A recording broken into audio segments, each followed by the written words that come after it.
Jeffrey Epstein's story was supposed to end in a prison cell in 2019. Instead, it's resurfacing in 2025, louder, darker, and more dangerous than ever. Why is the FBI protecting the greatest pederast, the largest scale pederast in human history? Simple, because of who's on that list. The FBI just reviewed over 300 gigabytes of sealed Epstein case files. Their conclusion? There's nothing to see. This means no new charges, no justice for the victims, and no further action from the government. Are they saying that Epstein single-handedly had sex with all? And yet, these same case files have exposed a world of horrifying abuse. Minors, secret deals, powerful men, and crimes so serious they will shake you to your core. How is that even possible? Why were these files locked away for years, only to be dismissed overnight? Now, names like Donald Trump and Bill Clinton are back in the headlines, and whispers suggest Bezos, royalty, and global elites were much closer to Epstein than we were ever told. The official story says it's over, but the deeper you look, the more that lie begins to fall apart. So why is the government still acting like this case is a threat?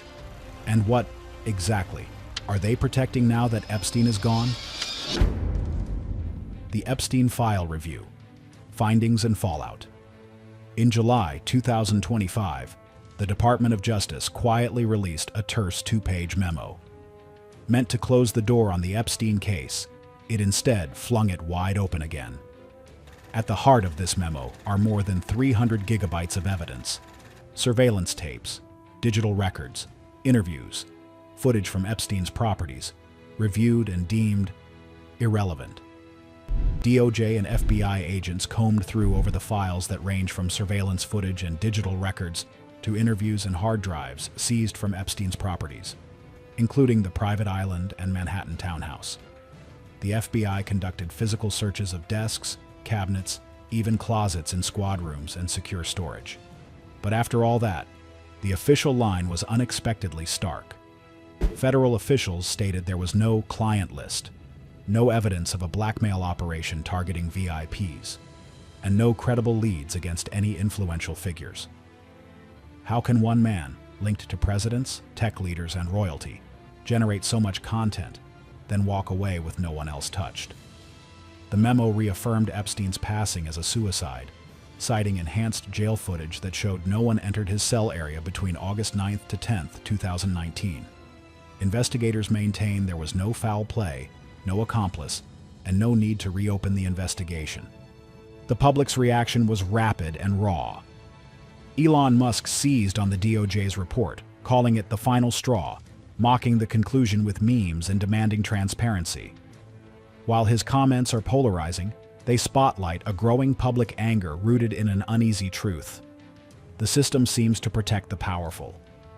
Conservative commentators like Laura Loomer and Alex Jones accuse the DOJ of orchestrating a deliberate cover-up. Regardless of their credibility, their voices tapped into a broader skepticism, one that questions why so much remains classified. Earlier, in February 2025, a partial document release seemed promising: redacted flight logs, fragmented contact books, and some financial documents. Many anticipated revelations, toxic names, damning evidence. But what returned were well-known names and empty pages, masked by redactions and missing context. The government said most remaining materials must stay sealed for victim privacy and national security. Yet, the classification feels more than protective. It feels blindfolding. None of the thousands of child abuse images, videos, or victim interviews were released. Extracting that kind of material demands care, but how much warrants indefinite secrecy? If there truly was nothing incriminating, why is so much still locked down? Critics say this isn't about procedure, it's about protection. Democrats like Jamie Raskin demanded documents referencing Trump be released, claiming the DOJ was suppressing evidence to shield the former president. GOP representatives issued their own cover-up accusations.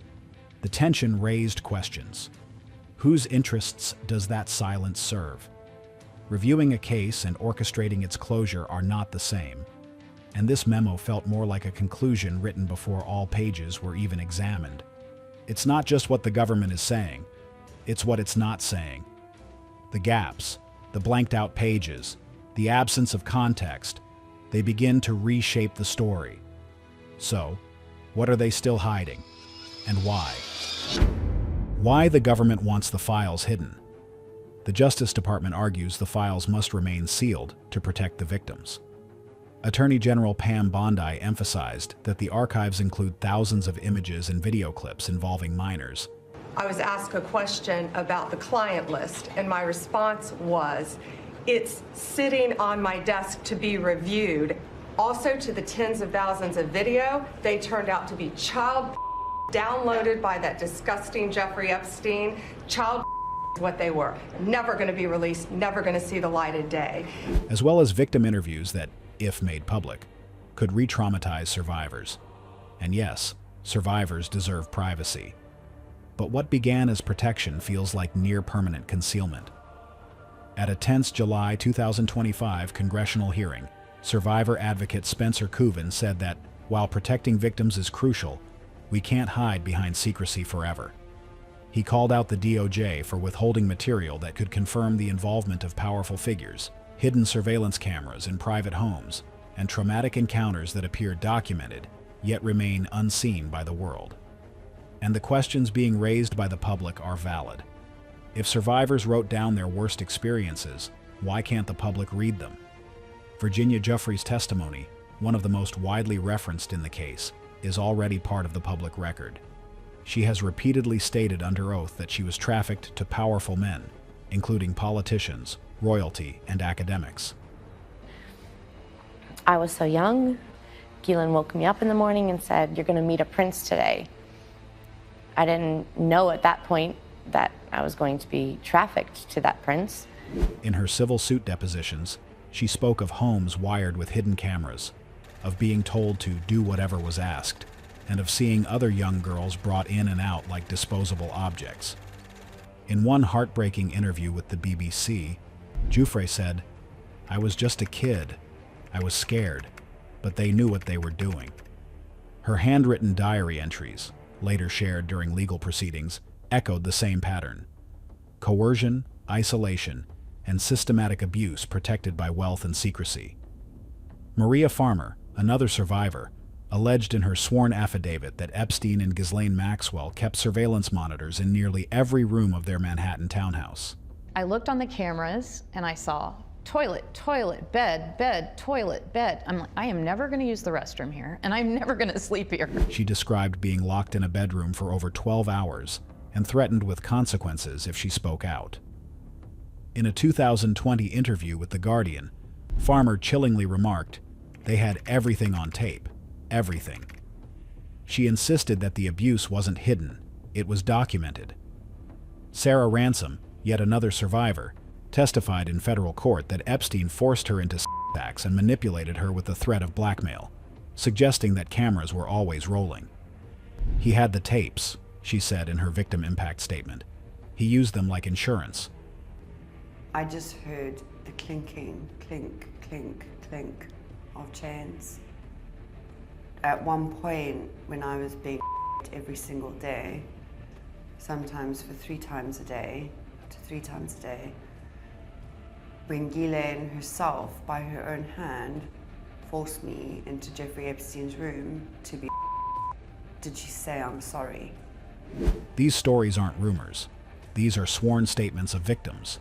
Their words are already on record, in courts, in interviews, in books, and on camera. So if these testimonies already exist in the public domain, what exactly is being hidden in the sealed files? Why is the public allowed to hear their pain, but not see the evidence that might support it? And this is not the only suspicious thing about the government's behavior in this case. Another official justification centers on national security concerns around ongoing investigations, or so they claim. Multiple sources inside Capitol Hill have pointed to unnamed operations still in progress, but without detail, timelines, or targets. What kind of investigation needs 6 years of silence? On Tucker Carlson Uncensored, political commentator Sagar Enjeti went further, claiming that multiple intelligence agencies, including the CIA, Mossad, and possibly even MI6, were actively involved in either redacting or reclassifying parts of Epstein's archive. He argued that some of what's locked away may not just involve abuse, but espionage, foreign assets, and covert deals involving world leaders. Former CIA whistleblower John Kiriakou also alleged that some evidence was destroyed under intelligence protocols, not to protect survivors, but to protect state secrets. That alone transforms this case from a criminal scandal to a geopolitical labyrinth. But even if you strip away the spy drama, a more practical reason surfaces: legal exposure. Inside sources at the U.S. Marshal's Office, tasked with evidence review, warned that releasing names without ironclad charges could open the government to massive defamation lawsuits, especially when those names belong to billionaires, royalty, or former cabinet members. And sure, false accusations have consequences. But is fear of a lawsuit enough reason to seal documents in a case this enormous? Then comes the one no one in Washington wants to talk about: political fallout. Some of the same lawmakers who once thundered for full transparency are now silent. Republicans like Kash Patel and Dan Bongino, who once said the Epstein files would shock the world, are now accused of walking it back. Axios leaked internal memos warning GOP members to avoid pushing for releases that might implicate figures connected to their own campaigns or risk destabilizing key institutions before the 2026 elections. It's no longer about right or left, it's about survival. Public backlash surged almost instantly. The #$ Epstein cover-up trended across platforms. Memes and cryptic countdowns mocked the idea of transparency. On Reddit, users dissected flight logs line by line, alleging names had been scrubbed between versions. Even CNN's Jake Tapper said the public is being played for fools, noting that the redactions speak louder than what was released. But today, the White House says she didn't really mean to suggest that the list itself was on her desk. And perhaps the most politically charged theory now floats just beneath the surface: that some of this secrecy is about shielding Donald Trump. His name has appeared in old guest books and media photos, though no direct charges have ever followed. So is the government withholding documents out of caution or out of calculation? And if this case is truly about justice, why does the truth still seem like the one thing nobody in power wants exposed? The Trump-Epstein connection. For years, Donald Trump denied any serious connection to Jeffrey Epstein, but the photographs say otherwise. The two were often seen together in the 1990s, laughing at Mar-a-Lago, attending parties, even flying on Epstein's jet. According to publicly released flight logs, Trump was listed on at least 7 flights. At the time, Epstein was gaining influence in elite circles, and Trump was in the thick of that world. But by 2004, that friendship had apparently ended. Trump claimed he banned Epstein from his estate after inappropriate behavior involving a young girl. No formal records of the ban exist, just some hazy memories and a cooler relationship that followed. Some say it was after Epstein's 2005 arrest. Others believe it came after a personal dispute. But what's certain is that the distance Trump now claims to have maintained doesn't match the closeness documented in earlier years. The story reignited in 2024 when journalist and author E. Jean Carroll filed a new lawsuit against Trump, alleging he had ties to Epstein's trafficking network. He put his shoulder against me to hold me against the wall. And at that point, I realized that I was in a very difficult situation. Did he say anything? Her legal team claimed she was silenced for decades, pressured by both political operatives and private threats. The suit stirred controversy, but didn't proceed to a criminal trial. Trump denied everything, dismissing the allegations as politically motivated rhetoric, calling them an election-year hit job. But the timing couldn't be ignored. And then, in early 2025, Elon Musk dropped a statement that left the entire public stunned. Amid a fiery online clash of tweets, Musk posted on X, formerly Twitter, saying that Donald Trump is in the Epstein files, also claiming that this is the real reason they have not been made public. Trump responded within hours on Truth Social, calling Musk an attention-seeking fraud and insisting, "There is no Trump in those files. Total lie." But the timing couldn't be ignored. Musk and Trump's relationship had been fraying at the edges for months. Subtle criticisms here, awkward silence there. But nothing prepared the public for what Musk would later call a real bomb. And almost instantly, the internet did what it does best: connect the dots. Reddit exploded with timelines. Telegram channels lit up with decoded leaks. YouTube creators started pulling old White House visitor logs and overlaying them with known Epstein travel dates. The theory that emerged wasn't wild, it was disturbingly plausible. You see, Musk wasn't just another billionaire tweeting from the sidelines. He had been in closed-door meetings, he had access to classified briefings, and maybe he'd seen or overheard something that he was never meant to know. And when that uneasy alliance between him and Trump finally snapped, he chose the one pressure point he knew would detonate everything: Epstein. And here's the thing. It does make a kind of sense. Trump was close to Epstein. There are photos, flight logs, and overlapping friends. He was inside that orbit.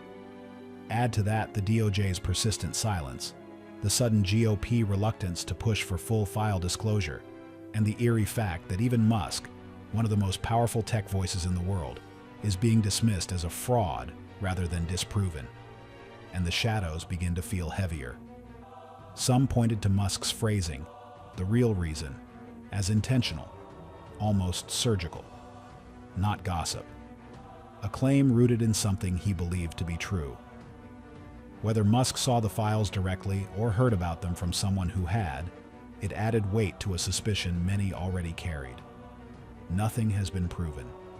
Not yet. But with Trump poised to run again, and some say to win again, this accusation feels less like a jab and more like a loaded warning shot. If Musk is bluffing, it's a dangerous game. If he's not, the truth might be too radioactive for anyone to handle. And perhaps that's the point, because it's not just Trump that the authorities may be protecting. Epstein's network didn't end with one man or one name. The deeper you look, the more it seems like this silence isn't shielding a single individual, but an entire world order. The other names they don't want you to see. Trump may be the headline, but he's far from the only name floating in the shadows of the Epstein files. Jeffrey Epstein's network was sprawling, interwoven with some of the most powerful figures of the modern age. Flight logs, guest lists, and the infamous Black Book have all been pored over for years, listing everyone from Bill Clinton and Prince Andrew to Rupert Murdoch. Some, like Prince Andrew, have already faced public accusations, his name appearing in both depositions and unsealed documents tied to Virginia Giuffre's testimony. That night, Prince Andrew came to her house in London, and we went out to Club Tramp. Prince Andrew got me alcohol. It was in the VIP section. I'm pretty sure it was vodka.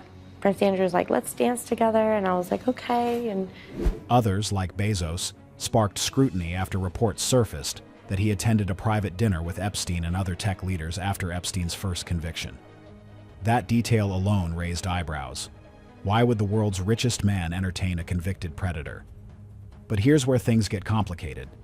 Just being on a flight log doesn't prove guilt. Many names were listed. Many may have flown without knowledge of Epstein's crimes. And despite the anticipation surrounding the 2025 file reviews, no new names, at least none unredacted, have emerged. No smoking gun, no blackmail client list, just more silence. The infamous redacted contact book, long circulated online, hasn't yielded anything beyond what conspiracy forums have already dissected. Bondi confirmed the government holds thousands of hours of footage, some showing abuse, some simply surveillance. But Associated Press couldn't verify whether those videos still exist or if they were quietly buried. The DOJ insists no further prosecutions are coming. Their memo stated plainly, no new charges, no confirmed evidence of blackmail, no legal exposure for high-profile individuals.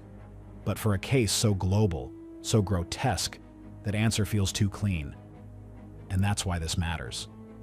The risk isn't just that bad people got away. It's that entire institutions helped them vanish behind sealed doors. The only real defense left is public pressure. The public needs to keep demanding transparency and asking the questions they'd rather not answer. Because if the full truth about Epstein's network never comes out, then we haven't just buried a man. We've buried the evidence of how the powerful protect their own. So what do you think? Is the truth still buried, or are we finally getting closer? Do you believe these files will ever be fully released? Let us know in the comments. And don't forget to like and subscribe for more deep dives, and stay tuned, because this story is far from over. Thanks for watching.